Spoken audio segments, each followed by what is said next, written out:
પ્રશ્ન નંબર 5 છે, સૌથી અગત્યનો છે એમ્પિયરના સર્કિટલનો નિયમ. એમ્પિયરના સર્કિટલનો નિયમ જે છે આપણે સૌપ્રથમ પહેલા ચેપ્ટરની અંદર ગાઉસનો જે નિયમ છે તેને સમતુલ્ય નિયમ છે. ત્યાં આપણે ગાઉસિયન પૃષ્ઠ ધારતા, અહીંયા એમ્પિયર લૂપ ધારવામાં આવે છે. ત્યાંય ક્લોઝ હતું ગાઉસિયન પૃષ્ઠ, ક્લોઝ એટલે બંધ ગાળો. અહીંયા કેવું ધારવામાં આવે છે? બંધ ગાળો. સૌપ્રથમ આપણે ગાઉસ માટે જોઈએ તો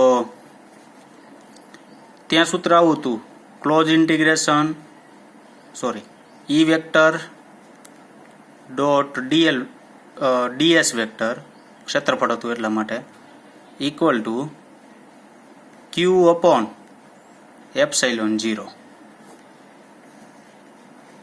નિયમ શું હતો કે કોઈ પણ પૃષ્ઠ છે તેના પરનું વિદ્યુત ક્ષેત્રનું રેખા સંકલન, આને વિદ્યુત ક્ષેત્રનું રેખા સંકલન કહેવાય, ઈ વેક્ટર ડોટ ડીએસ વેક્ટરને. કેટલું હોય છે તો કે કોઈ બંધ પૃષ્ઠ દ્વારા ઘેરાયેલો કુલ વિદ્યુત ભાર એટલે ક્યુ અને શૂન્ય અવકાશની પરમિટિવિટીના ગુણોત્તર જેટલું હોય છે. ત્યાં એવું આપણે નિયમ હતો, બરાબર. અહીંયા એમ્પિયરના સર્કિટલનો નિયમ જે છે એ કેવો છે? સિમ્પલ સાવ. ફરી વખત કહી દઉં કે વિદ્યુત માટે રેખા સંકલનનું મૂલ્ય કેટલું હોય છે તો કે ઘેરાયેલો વિદ્યુત ભાર અને એપ્સાઇલોન 0ના ગુણોત્તર જેટલું હોય છે.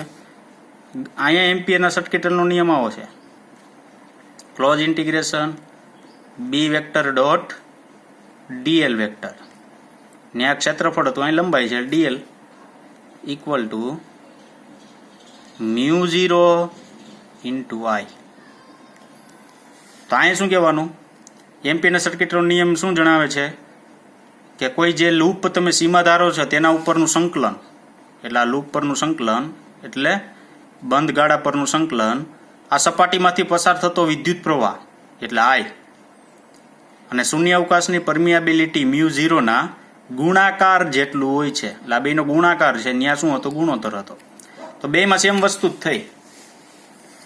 કોઈ માટે તમે જો ત્યાં ગાઉસના નિયમના ઉપયોગો આવી ગયા, અહીંયા આપણે એમ્પિયરના સર્કિટલના નિયમના ઉપયોગો આવશે કે ધારો કે કોઈ તારમાંથી વિદ્યુત પ્રવાહ પસાર થતો હોય આઈ જેટલો, એમાં એક એમ્પિયર લૂપ ધારવામાં આવે, બરાબર. તો એમ્પિયર લૂપ ધારવામાં આવે તો તેની સાથે સંકળાયેલું ચુંબકીય ક્ષેત્ર આપણે પ્રાપ્ત થાય. તો ત્યાં એવું હતું, ગોળો હતો, ગોળાની બહારના વિસ્તારમાં તમે ગાઉસિયન પૃષ્ઠ ધારતા, અંદરના વિસ્તારમાં ગાઉસિયન પૃષ્ઠ ધારતા, ગોળાની અંદર વિદ્યુત ક્ષેત્ર મળતું, ગોળાની બહાર વિદ્યુત ક્ષેત્ર મળતું. અહીંયા તારની બહાર ચુંબકીય ક્ષેત્ર મળે, તારની અંદર ચુંબકીય ક્ષેત્ર પ્રાપ્ત થશે. બે સૂત્રો એક સમાન જ છે. આ જે છે એ કુલમના નિયમ પરથી સાબિત થાય છે, એટલે કુલમના નિયમને સામ્યતા ધરાવે છે અને આ બાયો-સાવરના નિયમને સામ્યતા ધરાવે છે. બે વસ્તુ એક જ છે. હવે આપણે ખબર છે કે વિદ્યુત ભારને લીધે વિદ્યુત ક્ષેત્ર મળે, એટલે અહીં ક્યુનો ઉપયોગ કર્યો અને વિદ્યુત ક્ષેત્ર માટેનો અચળાંક છે એ આપણે એપ્સાઇલોન 0નો ઉપયોગ કરીએ છીએ.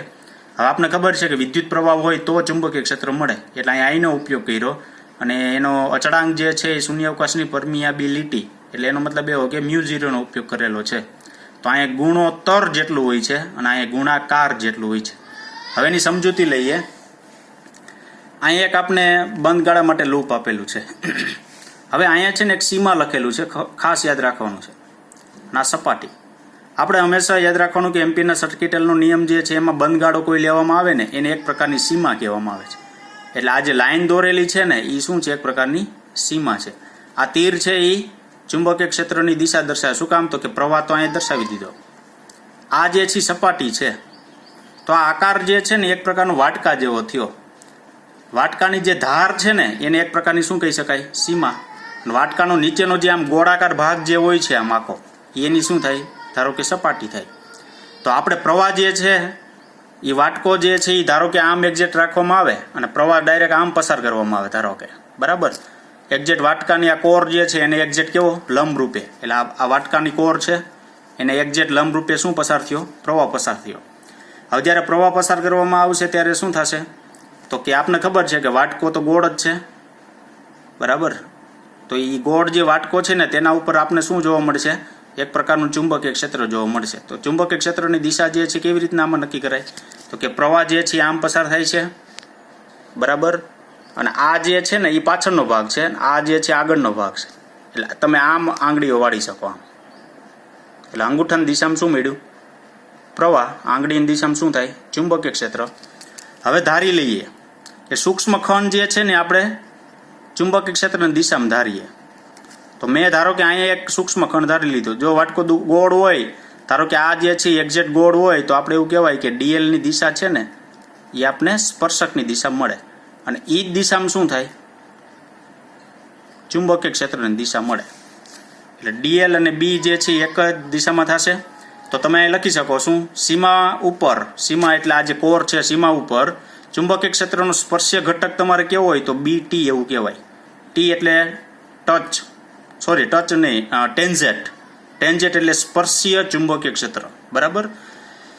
અને તેના પરનો ખંડ જે છે એ ધારો કે આપણી પાસે કેટલો છે? ડીએલ જેટલો છે.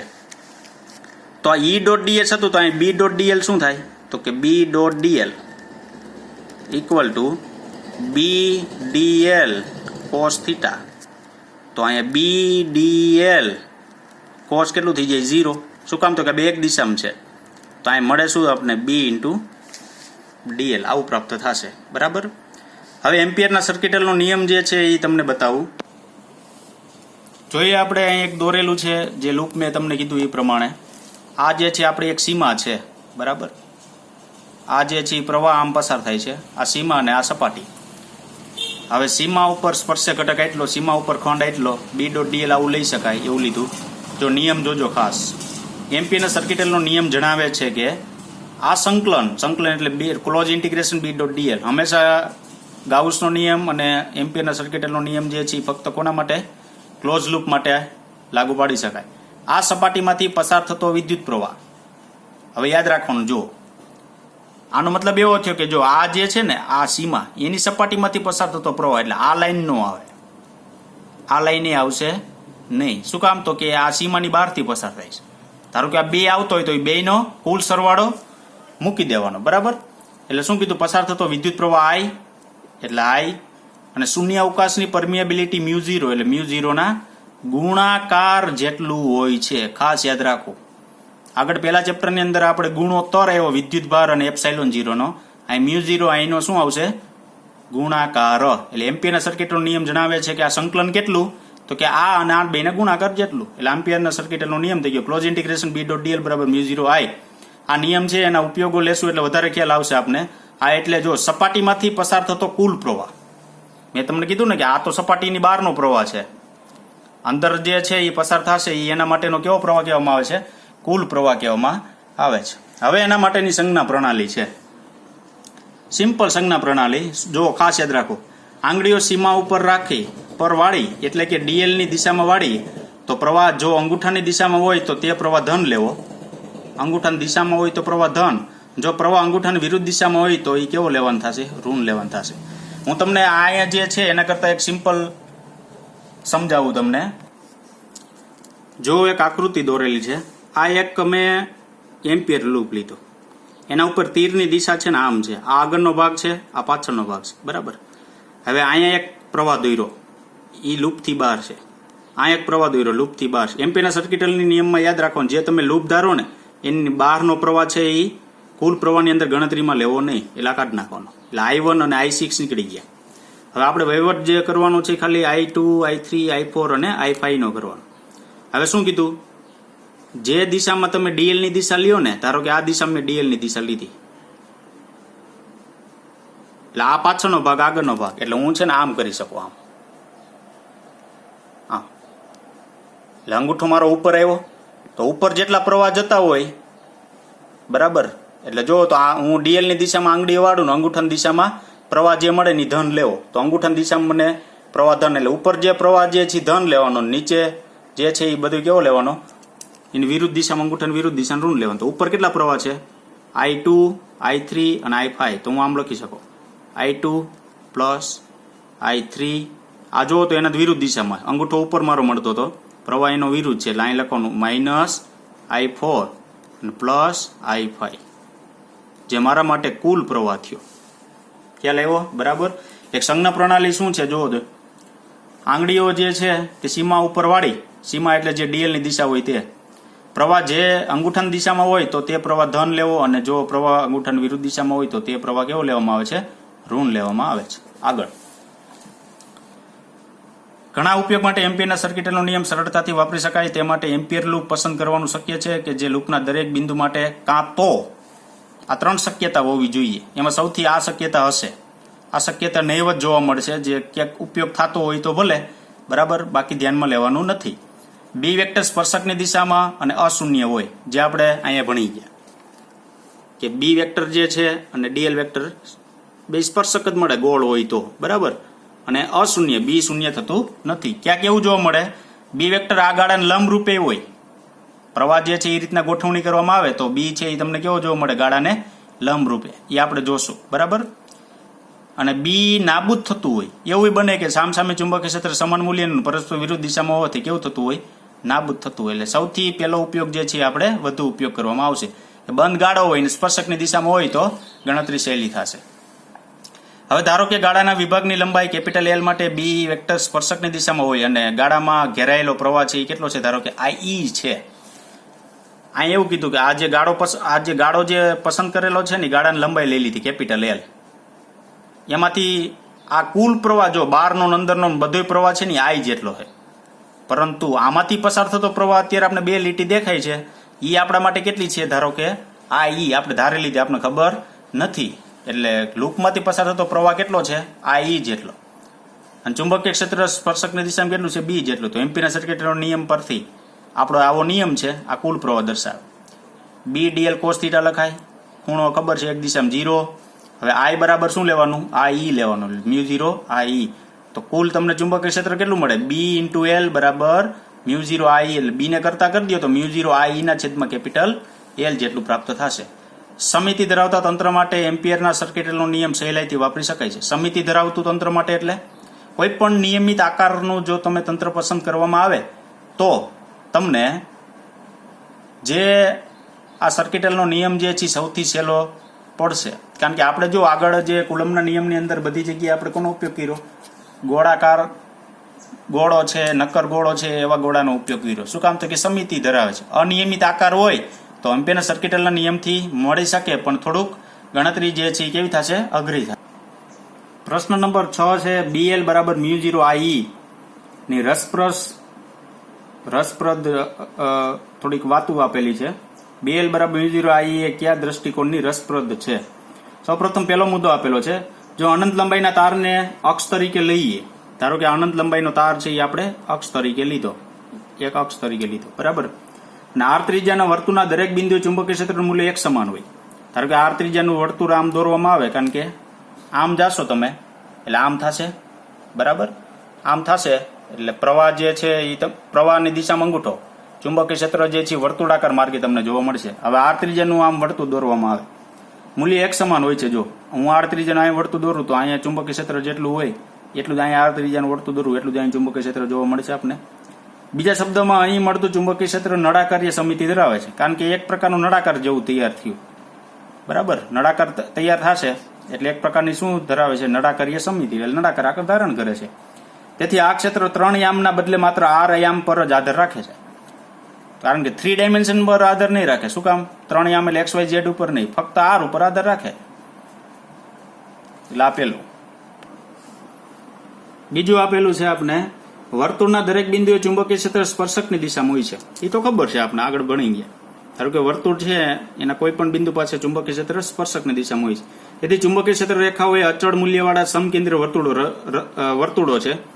ચુંબકીય ક્ષેત્ર રેખા જે છે એ સમકેન્દ્રીય એક વર્તુળ તૈયાર કરે છે આખું, જે સીધા તાર વડે ઉદ્ભવતા ચુંબકીય ક્ષેત્ર, સીધો તાર આ છે તેને લીધે ઉદ્ભવતું ચુંબકીય ક્ષેત્ર નું ઓસ્ટેડે કરેલા પ્રયોગનું સૈદ્ધાંતિક રીતે સમાધાન કરે છે. એટલે ઓસ્ટેડે શું કીધું કે જ્યારે વિદ્યુત પ્રવાહ પસાર કરવામાં આવે ત્યારે એની આસપાસના વિસ્તારમાં ચુંબકીય ક્ષેત્ર ઉત્પન્ન થાય છે, અને આ ચુંબકીય ક્ષેત્ર જે છે એ સમકેન્દ્રીય વર્તુળો રચે છે.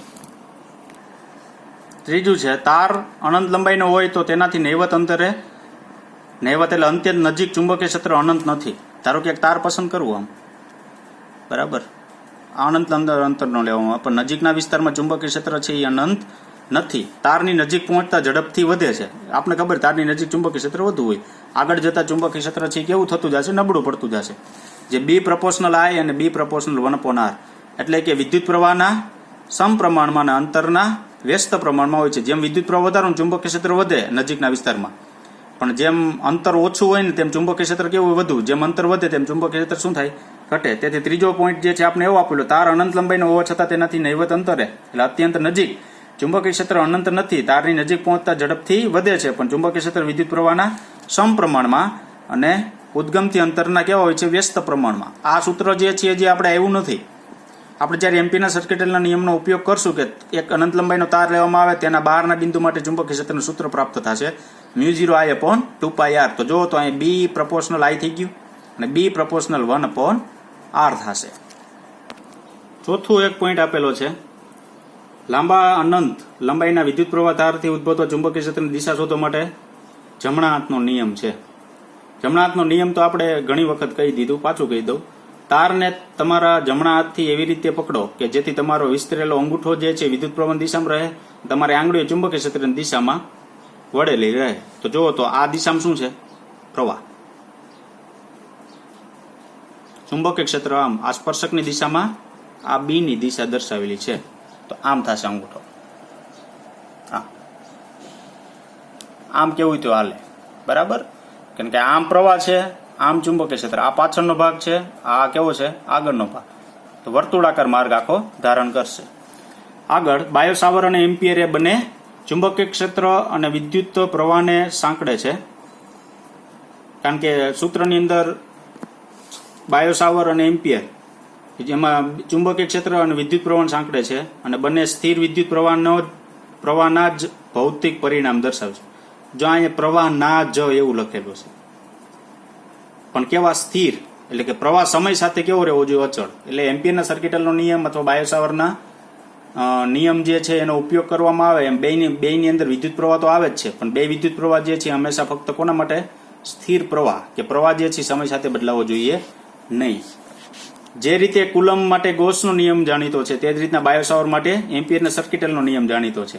આગળ એમ્પિયરનો નિયમ બંને પરિઘ કે સીમા પર આવેલી ભૌતિક રાશિ ચુંબકીય વિદ્યુત ક્ષેત્ર ને અંદર રહેલી બીજી ભૌતિક રાશિ જેમ કે ક્ષેત્રના ઉદ્ગમ વિદ્યુત પ્રવાહ કે વિદ્યુતભાર સાથે સાંકળાયેલ છે. એટલે કહેવાનું એ છે કે જ્યારે ગાઉસનો નિયમ આપણે ભણ્યા ને ત્યારે વિદ્યુત ભાર હતો, તેને લીધે શું ઉત્પન્ન થતું, વિદ્યુત ક્ષેત્ર. એટલે વિદ્યુત ભાર સાથે વિદ્યુત ક્ષેત્ર સંકળાયેલું છે, અને અહીંયા જે છે એ વિદ્યુત પ્રવાહને લીધે શું ઉત્પન્ન થાય, ચુંબકીય ક્ષેત્ર. એટલે વિદ્યુત પ્રવાહ જો હોય તો ચુંબકીય ક્ષેત્ર જે છે એ ઉત્પન્ન થશે. એટલે એમ્પિયરના નિયમ બંને પરિઘ કે સીમા પર આવેલી ભૌતિક ચુંબકીય કે વિદ્યુત ક્ષેત્રને અંદર રહેલી બીજી ભૌતિક રાશિ, અંદર રહેલી એટલે તો કે આ બે ન હોય ને તો આ બે વસ્તુ ન ઉદ્ભવે. જો વિદ્યુત ભાર હોય તો વિદ્યુત ક્ષેત્ર ઉદ્ભવે, અને ચુંબકીય ક્ષેત્ર ઉદ્ભવવા માટે કોની જરૂરિયાત પડે છે, વિદ્યુત પ્રવાહની જરૂરિયાત પડે છે. એમ્પિયરના સર્કિટનો નિયમ જે છે ફક્ત સ્થિર વિદ્યુત ભાર માટે જ લાગુ પાડી શકાય. આ ખાસ નોંધ લેવી, સમય સાથે બદલાતા જતા વિદ્યુત પ્રવાહ માટે લાગુ પાડી શકાતો નથી. બસ અહીંયા સુધી રાખીએ.